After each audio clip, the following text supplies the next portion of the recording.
On today's special episode of This Week in Engineering, cyborg human applications straight out of science fiction, and TIE fighter designs inspire an engineer to make a radar discovery. As you've probably guessed, today's show is all about the technology of Star Wars and how it's inspiring real-world engineers.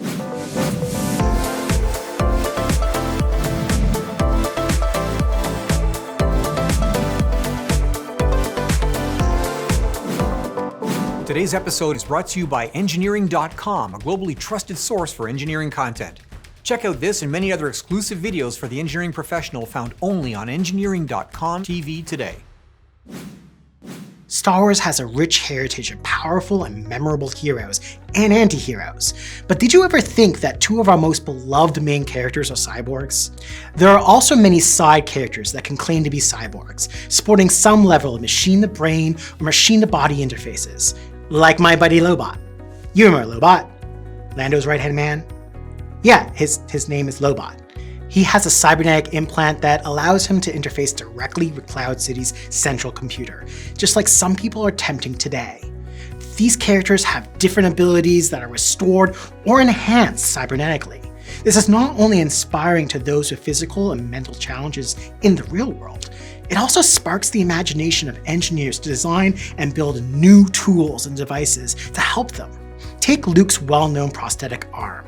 In that memorable scene from Empire, it restored the budding Jedi's arm to its full dexterity after it failed encounter with his father. Prosthetics may not be there quite yet, but we're getting closer, and the technology is improving daily. But the advanced fictional technology in Luke's prosthetic arm may help our engineers dream about what might be possible, like designing a prosthetic that is indistinguishable to a real human arm, with all the sensations that come with it. But the characters in Star Wars also remind us that disability isn't always visible. Sometimes it's hidden in plain sight. Take our old pal Vader, voted the third best villain of all time by AFI, by the way. He's in a walking life support suit that we just assume is some advanced armor.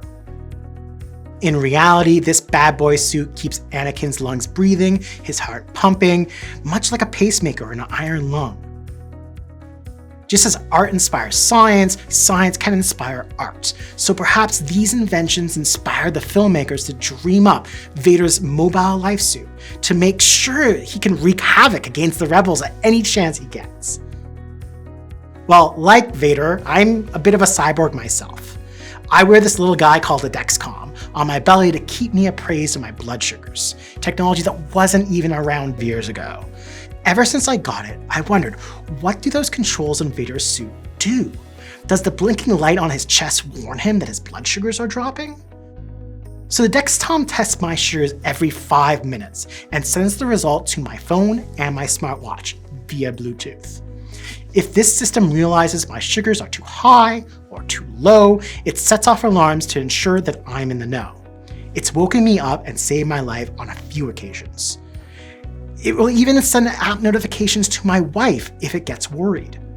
That's right, I am now a thing on the Internet of Things. Perhaps medical devices, prosthetics, and suits like Vader's will continue to inspire engineers to create new and improved life support systems that will enable more freedom to others of varying degrees of disability, like the freedom Dexcom offers me. So that last example begs a question. What would it look like to live the moment that a sci-fi film inspires an engineer? Well, I found a person that fits the bill perfectly. Jared Hansen, manager of electronics engineering solutions at RAND Simulation. He wondered what the radar signature of a TIE fighter would look like. Would it be strong enough to warn the rebels that an Imperial TIE fighter squadron is parsecs away? Or would they learn about it just in the nick of time to prepare a last-minute defense? Inspired by this question, he created a simulation of the radar signal of a TIE fighter's cross-section. It took ANSYS HFSS and its SBR Plus solver, simulation software he used for the analysis, 4 hours to compute the results. That is some intense analysis just to answer one curious question. Now, before we show you the results of the analysis, let's look at a few parameters.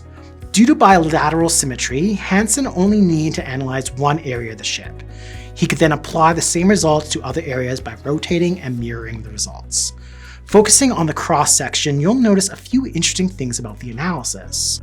The cross-section only focuses on the spherical center of the craft, so areas in blue and green do a good job of limiting the signal's reflection to the receiver. Areas in orange and red, however, will tip off Leia and the Rebel Alliance that an attack is imminent. The areas in the fighter that give off the larger signal correspond to points that deviate from the curve of the spaceship's core. By removing the TIE fighter, we can read the results more clearly. If we plot this on a 2D axis, you'll have an even better ability to read the data. It appears that the largest signal detectable by the Rebel base is about 33 decibels. That's about as intense as a whisper. So what can engineers learn from this fictional example of simulation technology? Well, what I find most interesting are the curved areas. They have the best ability to trick the radar. So what's a real-world example of this? Northrop Grumman's B-2 Spirit, better known as the stealth bomber, has a 170-foot wingspan. The TIE fighter, only 21 feet. However, the bomber has been intentionally designed to have a radar signal similar to that of a large bird. A lot of computer modeling, testing, and simulation was used to optimize the shape of the craft to reflect radar. The resulting geometry is curved and capable of reflecting radar signals away from the receiver. Now, I'm not saying that a Star Wars fan studied a TIE fighter's radar signature, stumbled upon this, and then used it to design the B-2. What I'm saying is that a real-world engineer had a science fiction question. On a lark, he tested it out and made a discovery that correlates to a real-world design. If this information wasn't known ahead of time, this could have been how it was discovered. After all, it was a moldy sample that led to Alexander Fleming's discovery of penicillin. Stranger things have happened. Perhaps if Hansen continues to study the whole radar signature of the TIE fighter and other Star Wars ships, he could stumble upon something interesting. Perhaps that will be an episode far, far away. Well, that's it for today's special May the 4th be with you episode of This Week in Engineering, brought to you by engineering.com. If you like this show, be sure to subscribe to our channel and click the notification bell for our next episode. For our deeper engineering series, visit Engineering TV for exclusive shows like Manufacturing the Future and Design the Future, not found on our YouTube channel.